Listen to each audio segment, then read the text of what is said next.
Serving all of San Diego, this is your Fox 5 News. Everybody's been talking about it. Allergies over the top. So we called in an expert, Dr. Brian Weeks, who's an ear, nose, and throat doctor. What the heck is going on? Well, I'll tell you what, we've got an incredible kind of combination. It's almost like the perfect storm of allergies. We've got a combination of an incredible weather pattern that's kind of affected us for the last year or so. We didn't have much of a summer. We had a pretty mild winter. Now we've got some incredible rain over the past winter, now some warm weather and winds, and it's sort of like this perfect storm of allergies. We didn't have a lot of frost, and so there wasn't a lot of killing of the plants. There was a lot of growth because we had extra rain, so now we have extra pollen, we have extra grass, we have extra just growth everywhere around town. You got it. The winds start picking up, blowing it around. Now, does it matter if it's a dry wind or does it matter if it's warm or cold out? It doesn't really matter. I mean, I think the drier winds probably affect people more because that causes the nose to feel dry, more irritated. It creates nosebleeds and things like that. But really, the wind is the problem, the big part of the problem right now. It's stirring up all the stuff. So you've got new growth, warm weather, plants, you know, kind of producing their spring buds, if you would, and then the pollen sticks on them. It's blowing everywhere. So it seems worse than it has been in the last several years because it is. We have more growth, more pollen, more grass. Got it. Now, what do we do?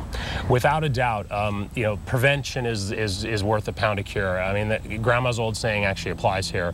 The first thing is to understand when, you know, should avoid being outside. For example, first thing in the morning is a good time to be outside, but once the plants start drying off a little bit, the pollen releases, and that really creates a problem. So you have two spikes in pollen. First thing kind of from in the morning from about 8 to 12, and then again in the evening when the pollen falls back down onto the plants. So your best time to be outside is actually from about noon to 5. Really? And, yeah, which may be counterintuitive to a lot of people. From 12 to 5 in the afternoon? That's actually the best time because it's basically when the pollen has had most of its movement. So the worst time is really when the plants start drying we think from about 8 to noon, and then it starts falling down again from about 5 to 9 p.m. That is really good information. Okay, so then there's that. Close the windows in the house. It keeps the stuff from blowing in, that kind of thing. What kind of medicines are good? Over the counter? What about allergy shots, all that? There's a couple different, you know, kind of ways to treat. First thing is over-the-counter medications. I mean, those are really kind of a basic treatment. They're for people that maybe suffer occasionally here and there. When you're starting to suffer for an entire season, you really want to have proper testing and evaluation. We've got a wonderful group of topical nasal sprays, antihistamine sprays, kind of Benadryl in your nose, anti-inflammatory steroid sprays, which are safe, not bad steroids like everyone worries about. Yeah, they don't get ingested in the body like other steroids. Exactly There's one of them, right? There's topical. These are topical medications that work locally. They don't have significant systemic absorption at all. Right, that's great. And then I think the last thing is to understand, you know, when patients have problems with allergies, there's often a combination of things. There's possible sinus issues. Proper evaluation is the key. You want to make sure you don't have a sinus problem underlying your allergy problem. Best thing I ever did 10 years ago, I got allergy shots.